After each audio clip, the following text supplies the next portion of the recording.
buenas noches. Esto es Corruptio. Estoy grabando esto en mayo de 2016. Mi nombre es Roger Schulz. Yo soy abogado y emprendedor. Me especializo en asuntos relacionados con Internet y telecomunicaciones.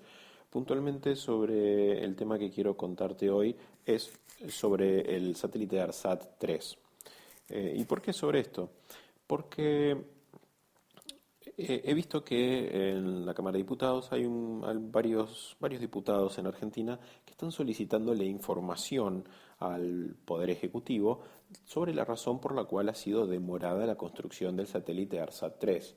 Todos hemos visto en cadena nacional y en HD el lanzamiento del satélite ARSAT 1 y ARSAT 2, que fueron, la verdad, que imágenes maravillosas. Ahora, llega el nuevo gobierno, realiza lo que podríamos denominar una dilatación del programa ARSAT 3 y muchos nos preguntamos ¿por qué? ¿Qué está pasando? La oposición dice es un gobierno neoliberal que quiere acabar con todos los planes de fortalecimiento del Estado, de soberanía satelital, etcétera, etcétera, etcétera. Y es por eso que me he puesto a investigar un poquito más en profundidad y me he encontrado con algunas cosas sorprendentes que la verdad que me parece interesantes que las sepas. ¿Qué es esto? Por ejemplo, volviendo al tema del pedido de los diputados. Hay varios grupos de diputados que presentan proyectos en los cuales lo que se requiere es información al Poder Ejecutivo del por qué se suspende el proyecto de la construcción de ARSAT 3 o por qué se lo demora. Y hay proyectos que intentan obligar al Poder Ejecutivo a que avance con la construcción del satélite de ARSAT 3 por intermedio de la empresa ARSAT Sociedad Anónima. Pero bueno, vamos partes por parte. Cuando se lanzó el satélite ARSAT 1, este comenzó luego a funcionar, se empezaron a comercializar sus, ¿cómo, cómo describirlo correctamente? Sus funciones, y el satélite empezó a generar ganancias. Ahora, lo que se realizó en su momento, dentro de la gestión Kirchner, de Cristina Kirchner, se realizó un plan de negocios. Este plan de negocios establecía cómo iban a ser financiados los posteriores proyectos. Entonces, este plan de negocios que fue generado por esta gestión saliente, estableció que el lanzamiento y la construcción del satélite ARSAT 3 iban a ser financiados con ARSAT 2, o sea, con la comercialización de los servicios de ARSAT 2 una vez lanzado y funcionando en el espacio. Ahora, cuando la nueva gestión hablando mal y pronto, toma la manija de ARSAT, Sociedad del Estado, Sociedad Anónima, no lo recuerdo en este preciso instante, se encuentran con un par de sorpresas. Y aquí déjenme hacer un pequeño paréntesis. Quiero encarar esto técnicamente, no con ningún tipo de fanatismo y que alguien piense, está tratando Roger de defender a capa y espada una posición porque él es o militante del PRO o le gusta el PRO o es anti-kirchnerista. No, permítanme crear una suerte de paraguas, ¿ok? Entonces, lo que yo quiero tratar aquí es los hechos puros y duros que se fueron sucediendo.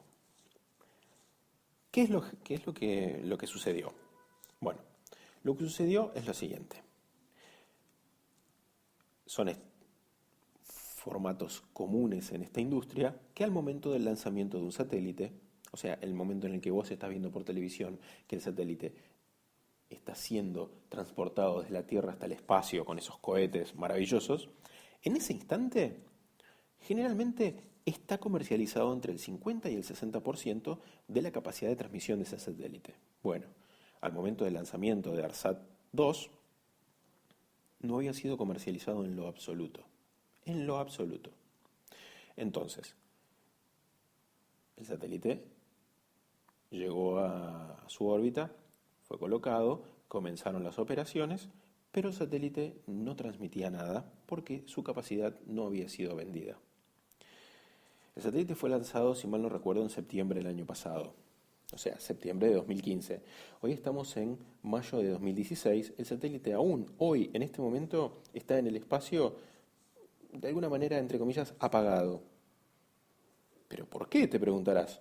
¿Qué incompetentes? ¿Qué incompetente la nueva gestión? ¿Sabes que no? ¿Sabes qué es lo que sucede? Que como te contaba recién, que al final, al momento de su lanzamiento, el satélite no había sido comercializado, resulta que un satélite simplemente no se comercializa.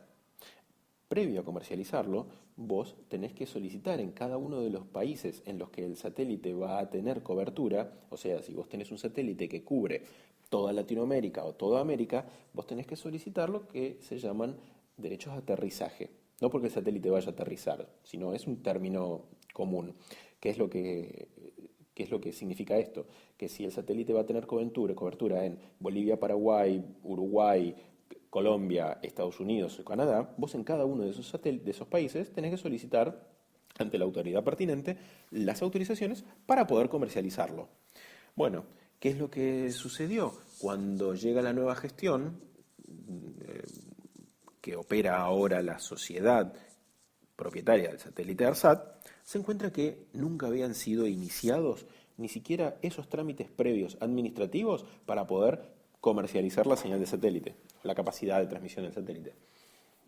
Bueno, no estamos hablando de ningún tipo de trámite súper complicado en el que presidentes se tengan que juntar para hacer convenios. No, son trámites burocráticos. Nunca los habían hecho. Entonces, mal se puede comercializar un satélite que no solicitó autorización para poder operar. Bueno, hasta ahora esto. Pero hay más. Resulta que para poder construir un satélite, uno tiene que tener una posición orbital asignada. Pongámoslo de esta manera. Es como si existiese la obligación de tener una cochera